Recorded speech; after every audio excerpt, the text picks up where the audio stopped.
Hello student, स्वागत है आप सभी का आपके अपने चैनल में। जैसा कि आप लोगों को पता है कि आपने पिछली वीडियोस में हमने डिस्कस किया हुआ था, चैप्टर नंबर 3 हमारा चल रहा है एंड इस पर ऑलरेडी हमने 2 वीडियोस बना दिया है, जिसमें हमने सबसे पहले समाज के बारे में बात किया है एंड समाज और व्यक्ति के बीच में क्या रिलेशन है, संबंध है, उसके बारे में बात किया है। एंड सेकंड वीडियो में हमने पशु समाज और मानव समाज में क्या डिफरेंस है इसके बारे में डिस्कस किया हुआ है। एंड आज की वीडियो में हम डिस्कस करने वाले हैं समुदाय और समिति के बारे में कि ये दोनों क्या हैं, इनकी अपनी क्या विशेषताएं हैं, ये क्या चीज है, मतलब पूरा उसका फंडामेंटल क्लियर करना है एंड समुदाय और समिति में क्या अंतर है, इस चीज के बारे में हम इस वीडियो में डिस्कस करने वाले हैं।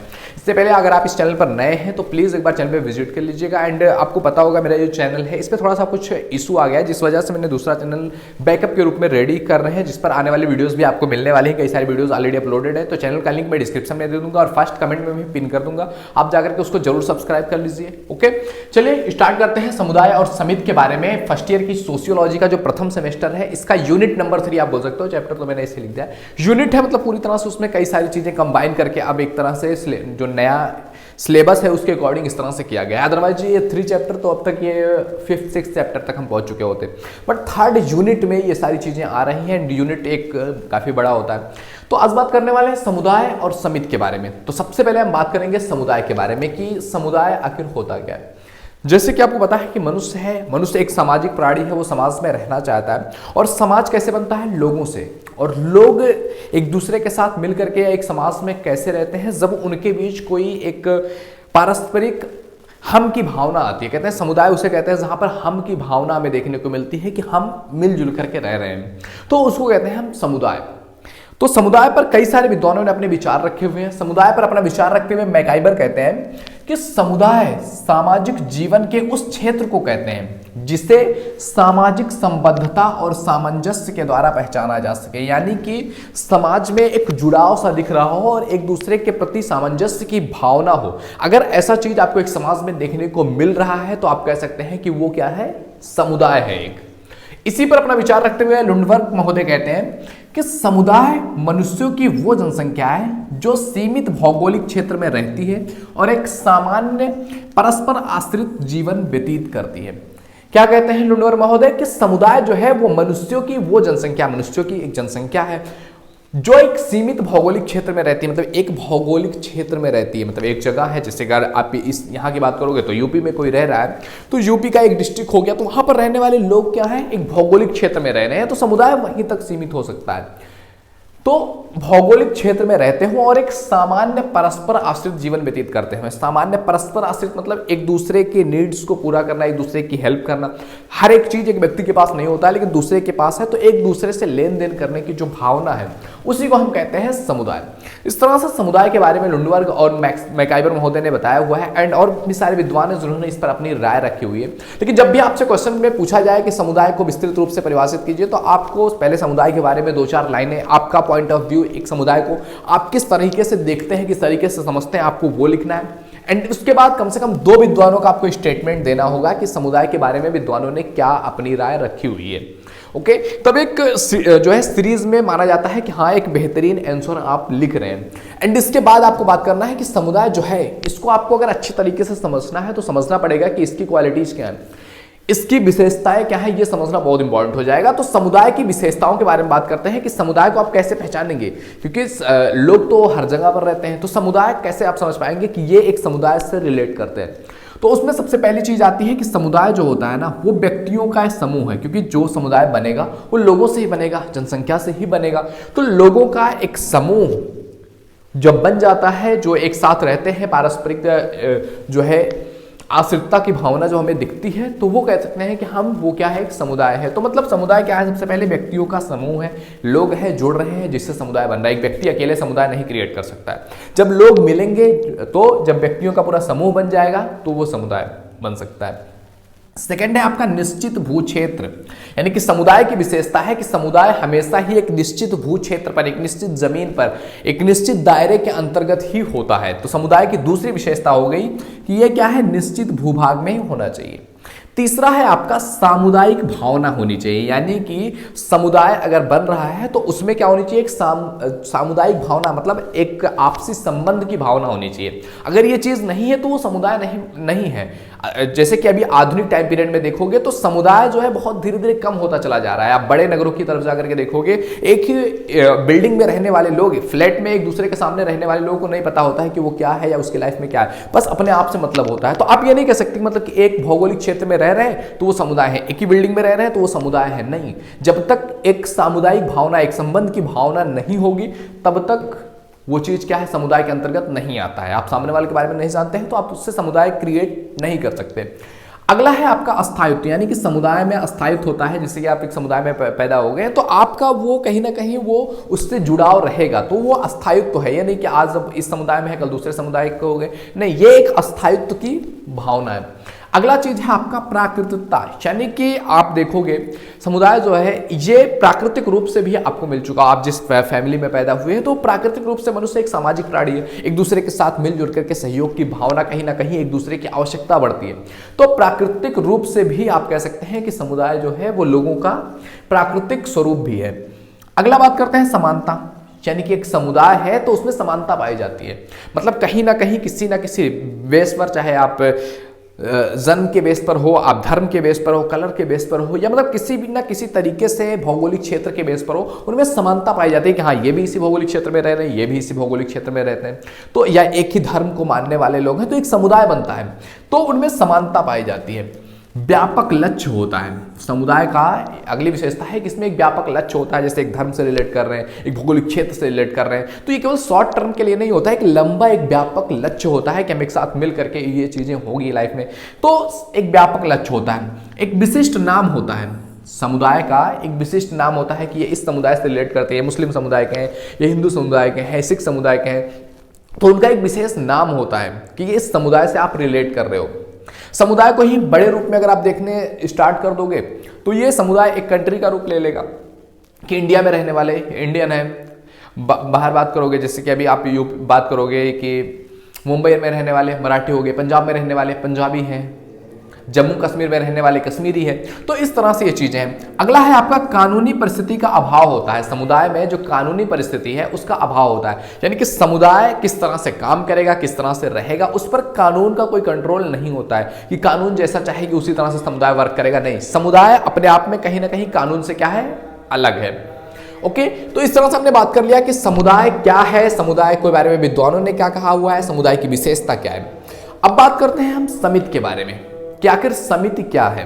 ओके, तो समिति जो है एक विशेष रूप से तैयार किया गया संस्थान की तरह काम करता है, जहां पर व्यक्ति अपने विशेष लक्ष्यों को पूरा करने के लिए शॉर्ट टर्म के लिए जुड़ता है, वो कहलाता है आपका समिति। इसी पर अपना विचार रखते हुए मैकाइबर एंड पेज ने कहा है कि समिति मनुष्यों का एक समूह है जिसे एक सामान्य उद्देश्य की प्राप्ति करने के लिए संगठित किया जाता है कि हमें कोई उद्देश्य की प्राप्ति करनी है तो उसके लिए हम संगठित करते हैं। जैसे आपने देखा होगा दुर्गा पूजा समिति हो गया, तो कितने दिन के लिए रहता है, 9-10 दिन के लिए रहता है कि एक समिति बनाई गई है कि दुर्गा पूजा जब तक संपन्न होगा तब तक ये लोग होंगे और वहां पर इस तरह से काम किया जाएगा। मतलब एक निश्चित उद्देश्य के लिए कोई समिति बनाई जाती है, कहीं पर धरना देना हो गया, एक समिति बनाई गई।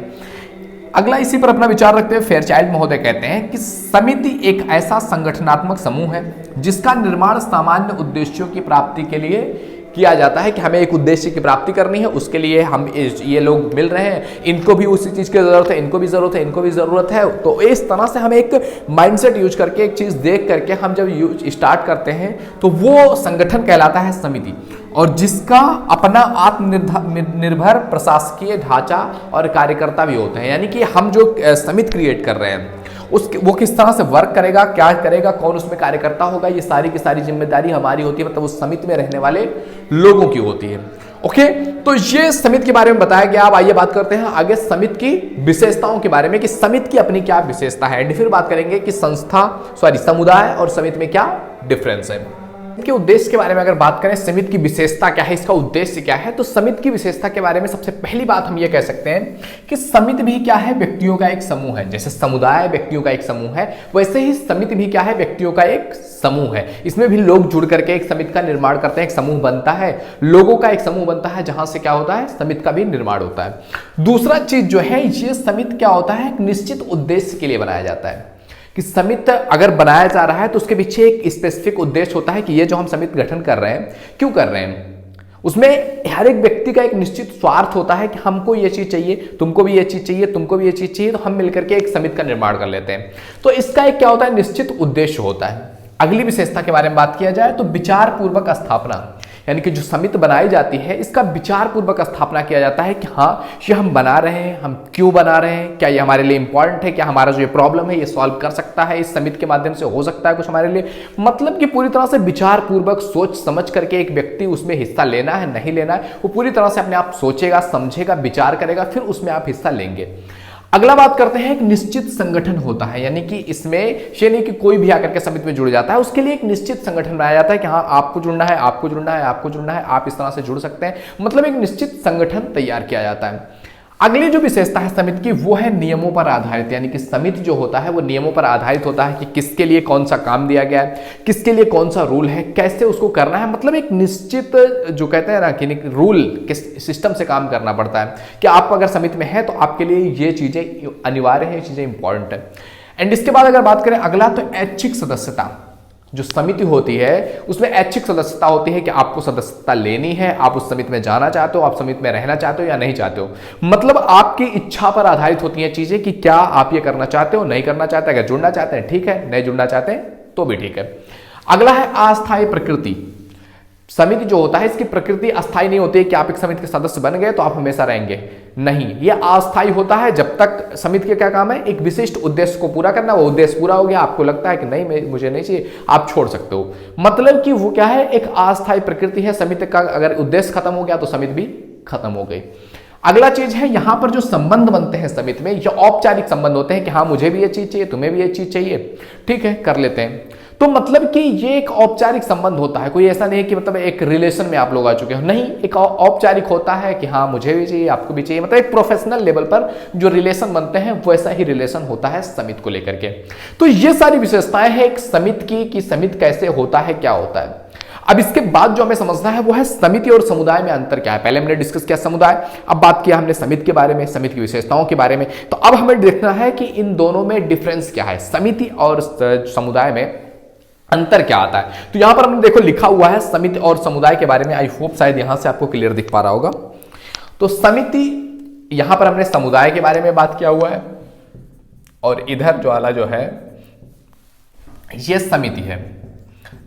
तो दोनों में डिफरेंस देखो और समझो कि जो समुदाय बनते हैं वो कहां पर होते हैं, एक निश्चित भूभाग पर होते हैं कि हाँ यहाँ के क्षेत्रों के लोगों को मिलकर के एक समुदाय बना हुआ है। ये क्या होता है, एक निश्चित भूभाग पर स्थित होता है। जबकि अगर बात किया जाए समिति की तो निश्चित भूभाग आवश्यक नहीं है। अगर आप एक कमेटी में जुड़ना चाहते हैं, आप यहां पर हैं, कोई दुनिया में दूसरी जगह पर है, आपकी विचार, आपका विजन, आपका मिशन एक है, तो आप उस समिति के सदस्य बन सकते हैं। तो इसमें निश्चित भूभाग की आवश्यकता नहीं होती है समिति में, जबकि समुदाय में होता है। दूसरे डिफरेंस के बारे में बात किया जाए तो समुदाय जो होता है ये स्वतः विकसित होता है, स्वतः समुदाय का विकास होता है। यानी कि आप एक कम्युनिटी में पैदा हो गए हैं, एक धर्म को मान रहे हैं, तो आप वहां पर पैदा हुए हैं तो वो आपका समुदाय बन गया। जबकि आप समिति में जुड़ना है या नहीं जुड़ना है, समिति बनाना है नहीं बनाना है, आपको समिति का सदस्य बनना है नहीं बनना है, तो एक विचार पूर्वक निर्माण होता है समिति का। जबकि समुदाय में क्या होता है, इसका स्वतः विकास हो जाता है। आप वहां पर गए, वहां के सदस्य हैं आप, तो ओके। अगला है आपका विशिष्ट समुदाय का विशेषता क्या है कि विशिष्ट उद्देश्य नहीं होता है यहाँ पर। यानी कि एक समुदाय में आपने जन्म ले लिया एक घराने में, तो आप उस समुदाय के हैं, अब आपका क्या उसमें उद्देश्य है, नहीं उद्देश्य है, इससे कोई मतलब नहीं है। तो विशिष्ट उद्देश्य कोई नहीं होता है।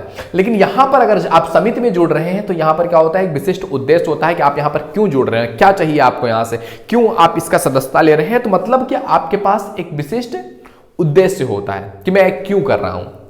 अगला है आपका समुदाय की विशेषता क्या है, अनिवार्य सदस्यता। यानी कि आप अगर एक घराने में पैदा हो गए हैं तो आप उस घराने, उस समुदाय के क्या है, सदस्य हैं, आपकी सदस्यता क्या है, अनिवार्य है। लेकिन अगर आप समिति की बात करोगे तो यहां पर क्या है, ऐच्छिक सदस्यता है, मुझे बनना है नहीं बनना है, मेरे लिए वो जो टॉपिक है या जो चीज के लिए समिति बनाई जा रही है मुझे उस चीज में इंटरेस्ट है या मुझे उस चीज की आवश्यकता है तो मैं सदस्य बनूंगा, नहीं है तो नहीं बनूंगा, मतलब मेरी इच्छा पर आधारित है। इसमें क्या है, अनिवार्य समुदाय में होता है और जो समिति होता है उसकी सदस्यता क्या है, ऐच्छिक होती है। तो ये डिफरेंस है। अगला है जो समुदाय होता है वो अस्थायी होता है। आपने एक घराने में जन्म ले लिया, आपने एक धर्म में जन्म ले लिया, वो अस्थायी है। लेकिन आप एक समिति में जा रहे हैं, समिति से जुड़ रहे हैं, समिति कब तक रहेगा, कब रहेगा, समिति कब तक रहता है, जब एक विशेष वो काम हो जो जिस चीज के लिए समिति बनाया गया वो काम खत्म, जो है समिति खत्म।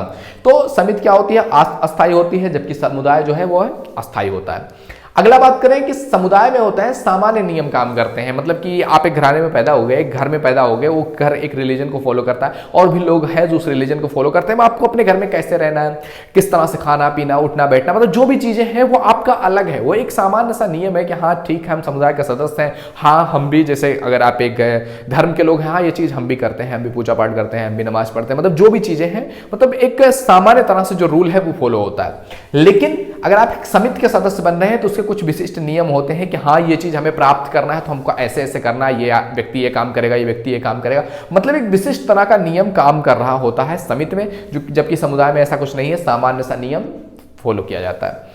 अगली अंतर के बारे में बात किया जाए तो समुदाय में है अनेक समितियां आ जाती हैं। एक समुदाय है उसमें से लोग अलग अलग समितियों के भी सदस्य बन सकते हैं, तो कई सारी समितियां एक समुदाय में आ सकती हैं। एक समुदाय बहुत बड़ा क्षेत्र होता है, बहुत बड़ा पैमाने पर समुदाय बनता है और उसमें से कई सारे लोग अपने अकॉर्डिंग, अपनी रिसर्च के अकॉर्डिंग, अपनी थिंकिंग के अकॉर्डिंग कई सारी चीजों का सदस्य बन सकते हैं।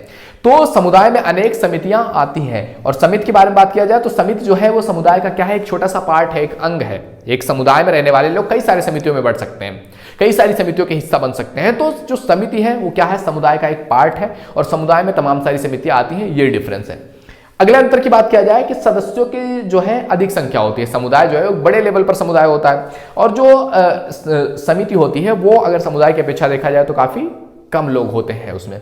अगला बात किया जाए, निश्चित ढांचा नहीं होता है कोई समुदाय का कि ऐसे ही होना चाहिए, यहाँ पर ये व्यक्ति इस समुदाय से जुड़ा है तो इसका ये काम है, इसका ये काम है, मतलब कोई निश्चित ढांचा नहीं होता है। लेकिन अगर आप एक समिति से जुड़ रहे हैं तो उसकी कार्यवाही का कैसे चलेगी, पूरी तरह से एक निश्चित ढांचा आपको देखने को मिलता है कि हाँ समुदाय मतलब समिति ऐसी है, इसमें इस व्यक्ति ने इतना रोल निभाया है, इसका ये काम है, इस तरह से। तो मतलब बेसिकली ये सारे डिफरेंसेज हमें देखने को मिलते हैं समुदाय और समिति को लेकर के। ओके मेरे दोस्त, तो आई होप इस वीडियो के माध्यम से आपको समुदाय और समिति में डिफरेंस समझ में आया होगा, दोनों की अपनी अपनी इंडिविजुअल चीजें समझ में आई होंगी। अब इसके बाद भी हमें बात करना है संस्था पर, बात करना है कि संस्था क्या है, समुदाय और संस्था में क्या अंतर है, समिति और संस्था में क्या अंतर है। तो ये सारी चीजें हमें अभी डिस्कस करनी है। हमारी तीसरी वीडियो थी थर्ड यूनिट पे, आपका थर्ड चैप्टर पे। तो आई होप वीडियो तुम्हें पसंद आ रहा होगा। वीडियो पसंद आए तो लाइक जरूर करो। पहली बार चैनल पे है please visit the channel, description में लिंक है, आप उस चैनल को भी सब्सक्राइब कर सकते हैं। ओके मेरे दोस्त, मिलते हैं आपसे अगले वीडियो में, तब तक के लिए जय हिंद, जय Bharat, thank you, bye bye.